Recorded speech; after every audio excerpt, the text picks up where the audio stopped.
Paramapurusha, that supreme consciousness, is everywhere. There is nothing, there is no one outside of that divine existence. There is no separate identity, no entity that is outside of that sublime perspective, that sublime consciousness. Nothing exists outside of that. So when you think, I am ideating upon Paramapurusha, upon the Supreme Being, and I am doing meditation on that one, you are out of touch with the reality. The reality is there is nothing outside. That one is not a projection of your mind to be acquired, because that one is everywhere. There is nothing outside of that one. So you are already one with that sublime being. Your little self wandering around doing this and that and believing the relative reality in which you live, become unaware that that supreme entity is everywhere and nothing is outside of that one. Even the darkest personality, even the evilest deeds, even the demonic and evil realms, they abide within Paramapurusha. They are all part, both the dark and the light, the yin and the yang, all are part and parcel of the whole of consciousness. So Paramapurusha is everywhere. And that infinite grace, that infinite love holds the entire universe together. And that which moves away from the Supreme and that which moves towards the Supreme are both within the body of the infinite. All possibilities are there within the body of the infinite. But the question is, when you think of your day-to-day activities, and when you meditate in deep meditation upon the sublime and feel that blissful presence, is one not within the infinite and the other within the infinite? Or is one less within the infinite and more within the infinite? They say beauty is in the eye of the beholder, for what is beautiful to one is not beautiful to another. What you see when you see your life and the material world depends on your view. It can look ugly, repulsive, evil, cruel, even demonic. What you see when you feel the angels, the masters, the elevated ones, can seem like heaven, the most blissful realm, and your mind, in seeing them, goes to a higher, elevated state, a state of bliss. So it seems that one leads to awakening of your awareness to the divine nature of all that is, to the bliss of divine being. And the other degrades the mind to anger, hatred, fear, greed, and all manner of reinforcements of your ego identity and your fears. So it appears that there are two. There are the evil and the degenerative. There is the ugly and there is the beautiful, the sublime, the mystical, the infinite.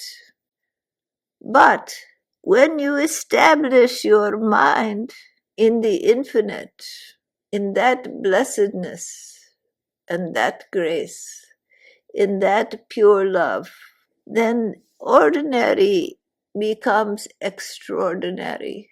It transmutes.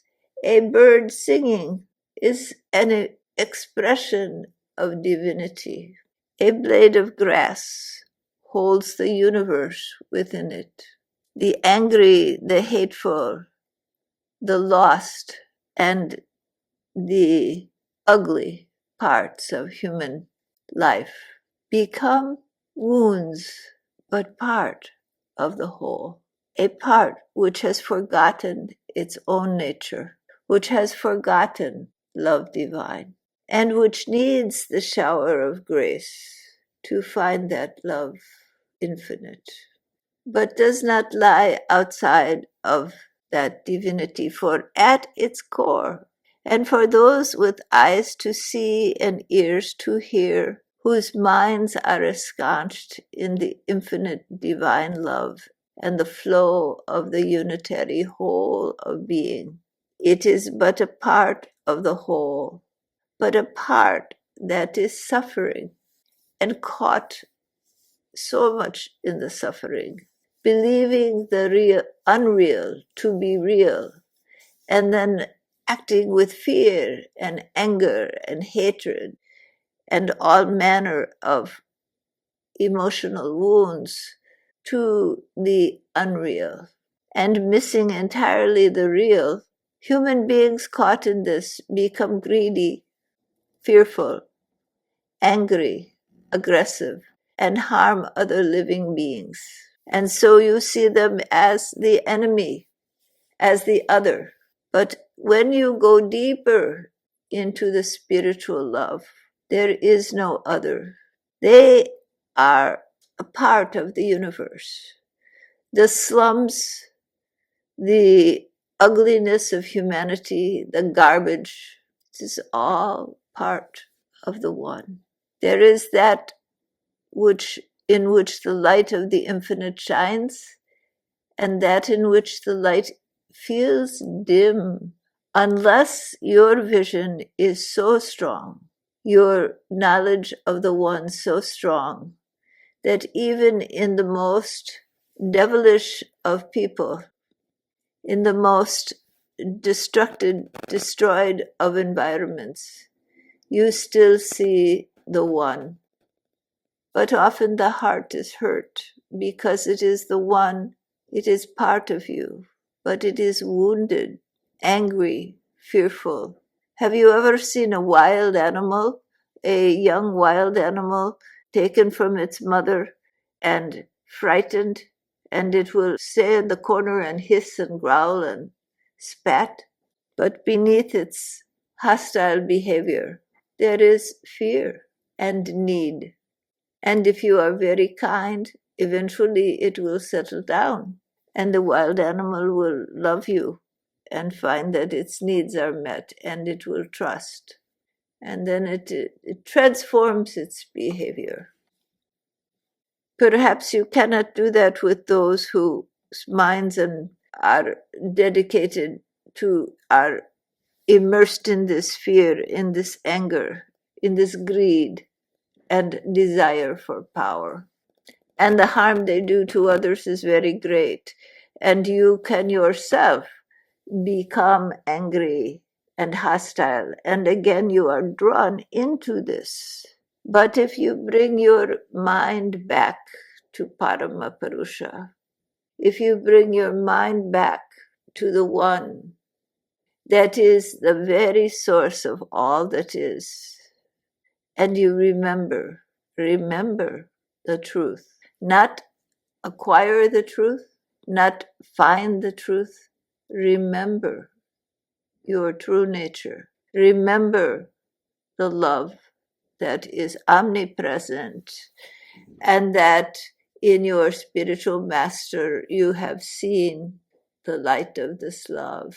For though everything is part of the one, in the relative reality, there is that which is denser and that which is less dense.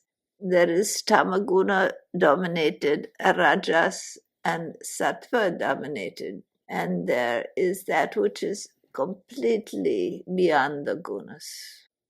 So Parama Purusha exists in all of this, but in the relativity of forms, there is a relative reality. The infinite one abides in all, and those with eyes to see the true nature of all that is, but also see the relative reality that appears to be, and in which the individual consciousness dance and believe to be true.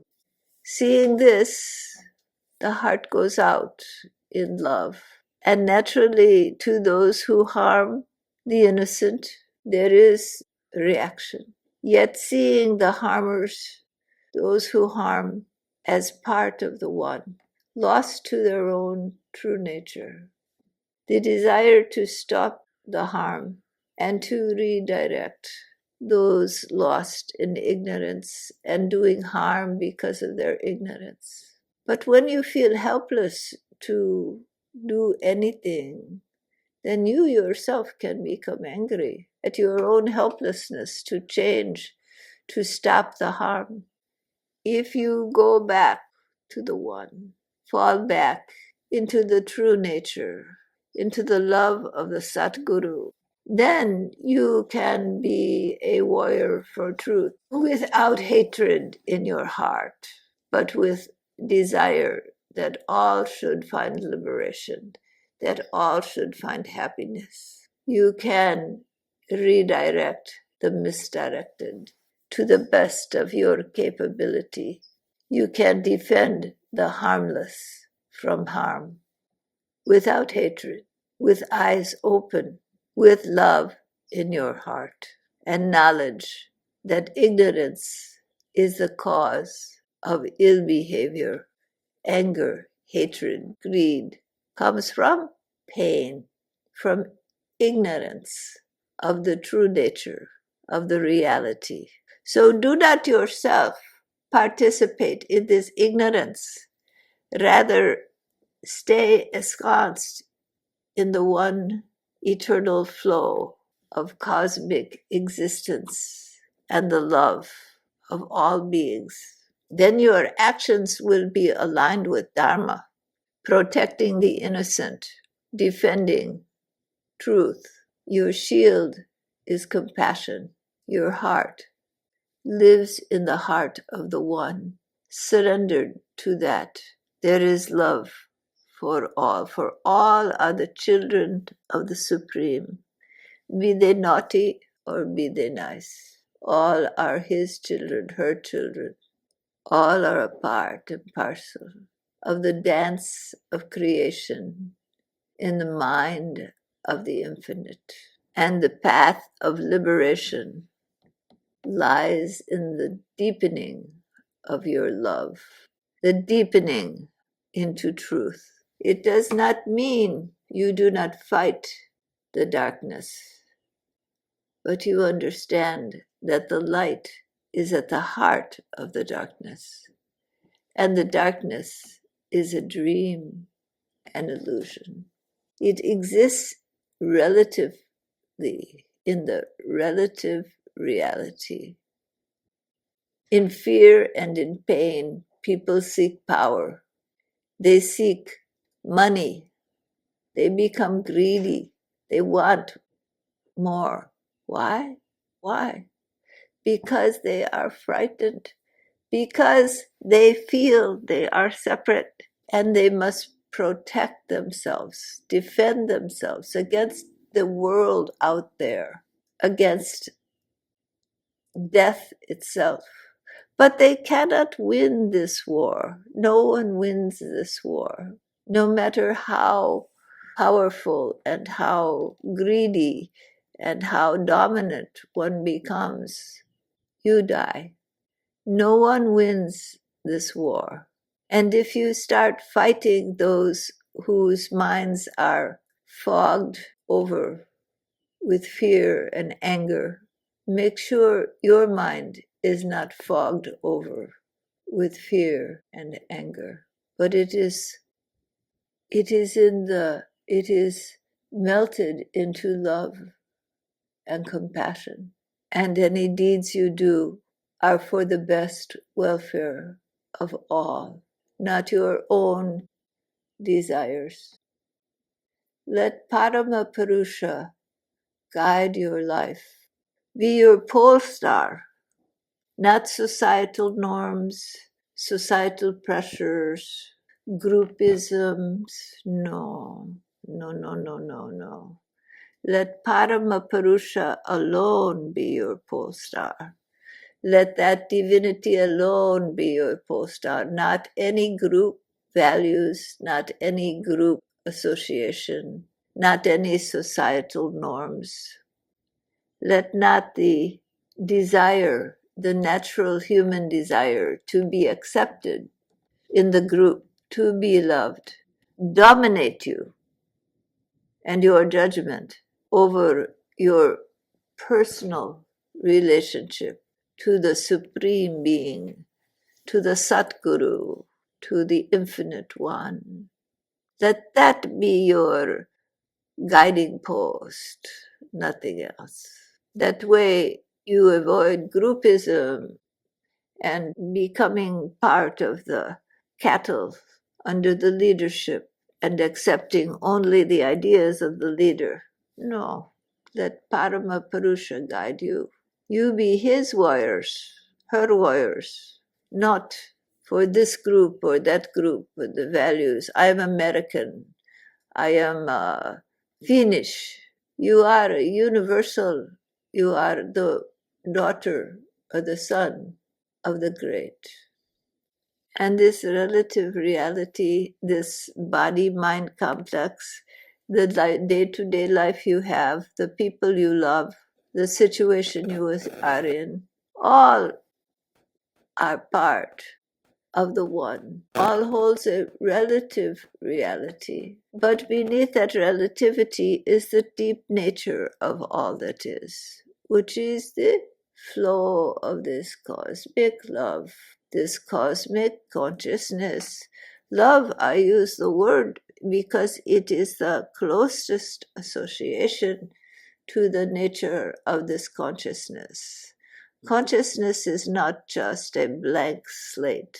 It is a presence, a love, a peace. And though all the relative reality, to one whose eyes are truly open, they see the infinite everywhere. And the relative becomes only the dream, the superimposed form upon that which has no form and all forms. And that reality becomes the true established truth of your being. Let that reality be the established truth of your being. Let Parama Purusha be the established truth of your being and the one you follow, none other. All right? Very good, very good. All right. Namaskar.